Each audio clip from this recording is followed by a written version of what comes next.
Hello friends, welcome to my channel Shilpa's Akanksha. এই যে ইনি হলেন দেবস্মিতা, আমার খুব ভালো বন্ধু। আজকে দেবস্মিতা ও ওর হাজবেন্ড সম্রাটের জন্য special and also memorable day.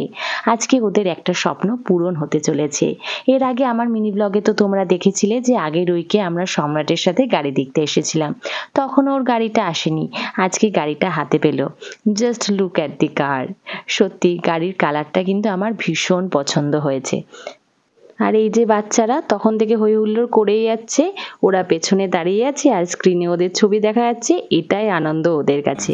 সত্যি বলতে রেনল্টের গাড়ির ফিচার্সগুলো সম্রাটের কাছ থেকে শুনছিলাম, খুব ভালো লাগলো। অনেক ফিচার্স দেখার পর শোরুম থেকে একটা কেক কাটিংয়ে অ্যারেঞ্জমেন্ট করেছিল। সত্যি বলতে আমাদের মতো মিডল ক্লাস ফ্যামিলিদের কাছে একটা বাড়ি আর গাড়ির স্বপ্ন কিন্তু একদম চাঁদকে হাতে পাওয়ার মতো, তাই না?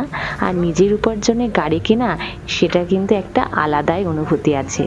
সম্রাট কেক কাটিং করছিল আর আমি মনে মনে ভাবছিলাম আমি আমার উপার্জনে কবে গাড়িটা কিনবো।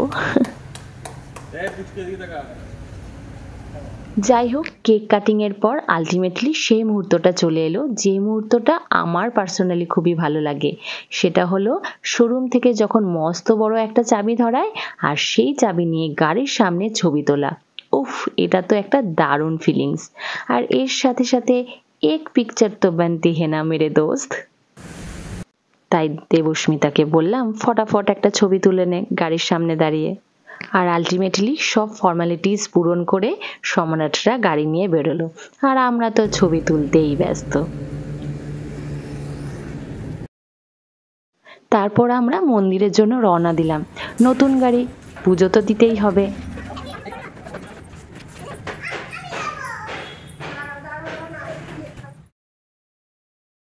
আর এদিকে এদের দুজনের খেলা কিন্তু বন্ধ ছিল না, যখনই সুযোগ পাচ্ছিল তখনই একটু খেলে নিচ্ছিল।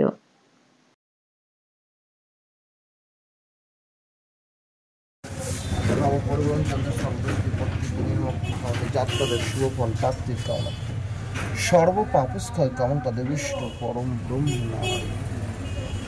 এরপর পুজো দেওয়া হয়ে গেলে সম্রাট বলল চল লং ড্রাইভে ঘুরে আসি সবাই মিলে। নতুন গাড়ি বলে কথা, একটু তো ঘোরাঘুরি করতেই হবে। সম্রাটের স্বপ্ন পূরণের কিছু মুহূর্ত তোমাদের সাথে শেয়ার করলাম। কেমন লাগলো কমেন্টে জানিও কিন্তু, আর অবশ্যই সাবস্ক্রাইব করো। বাই।